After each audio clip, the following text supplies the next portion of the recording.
একটি চোর চুরি করে গ্রামের পথ ধরে জঙ্গলের দিকে যাচ্ছিল এবং গ্রামের দুই ব্যক্তি তাকে এই জঙ্গলের দিকে যেতে দেখেন। চোরটির পেছন পেছনে পুলিশটি হন্তদন্ত হয়ে এলো এবং গ্রামের লোকগুলোকে জিজ্ঞাসা করলো, তুমি এই একটা লোককে দেখেছো এখান থেকে যেতে? গ্রামের লোকগুলি বলল, হ্যাঁ বাবু, জঙ্গলের দিকে যেতে দেখেছি। চোরটি জঙ্গলের রাস্তা ধরে যেতে লাগলো। এরই মধ্যে আকাশ কালো করে এসে বজ্রবিদ্যুৎ সহ বৃষ্টি হতে লাগলো এবং যেতে যেতে দেখলো একটি সামনে বাড়ি। সে আশ্রয় নেওয়ার জন্যে বাড়িটির সামনে গিয়ে সে দাঁড়ালো এবং দরজা ধাক্কা লাগলো পা দিয়ে।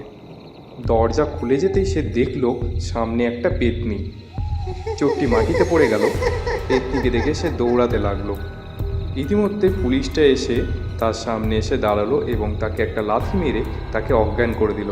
তারপর তাকে জেলে ধরে নিয়ে গেল পুলিশটি। গল্পটি ভালো লাগলে লাইক, কমেন্ট অ্যান্ড সাবস্ক্রাইব করে দেবেন এবং পরের এপিসোডটা দেখার জন্যে চোখ রাখুন।